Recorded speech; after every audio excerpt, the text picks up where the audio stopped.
What's going on, everybody? Here we are back, day 41.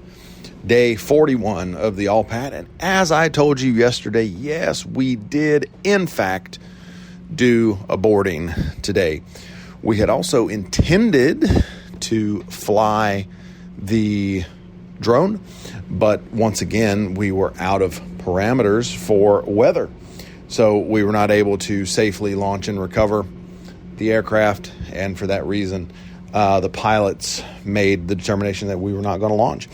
But we did do a boarding once again during my watch, which is cool, as I've said, but I am also quite ready after 5 to turn it over to someone else who will be highly competent and able to do that as well. Once again, 5 for 5, we discovered violations on board the vessel. And once again, as before, they are related to paperwork, except for the first one, where they were not discarding fish properly. But all these have been maintaining correct paperwork. How are they doing their logbooks, and how is all that being maintained? So that's what today was. We are still headed progressively farther south, but because we are out here in the Bering Sea, we are not seeing a significant increase in the temperatures. It is still quite cold outside.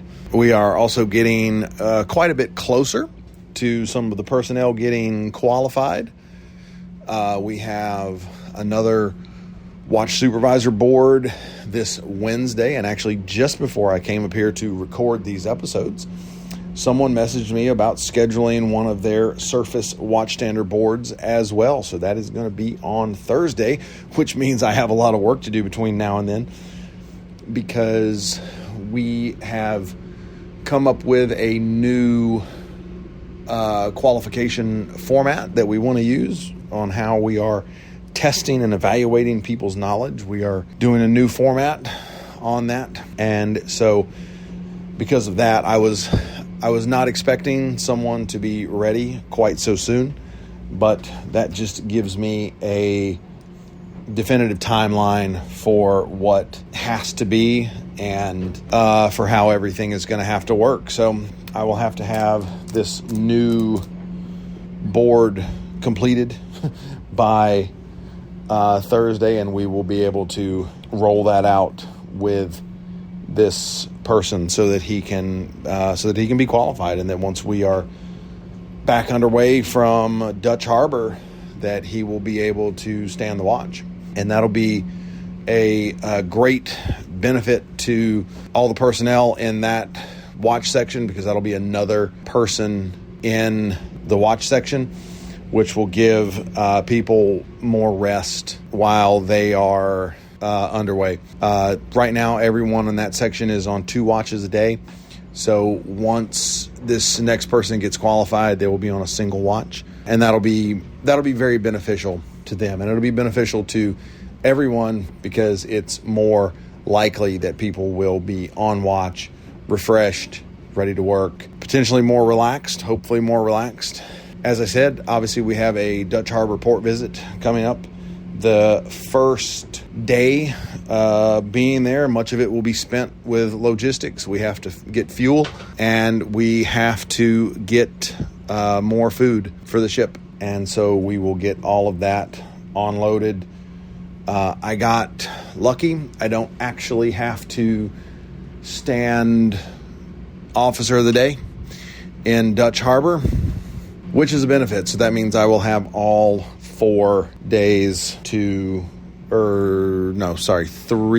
I will have all 3 days that I can relax, hang out on the boat. I'll be able to hike around Dutch Harbor. I was already talking to some people about doing some hikes there that I haven't done.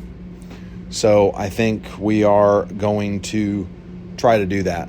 There are some things that we're going to try to do in Dutch Harbor. I actually messaged my wife today. I don't know I'm actually not certain if she knows exactly what day we're getting there, because I don't know what goes out in the family newsletters.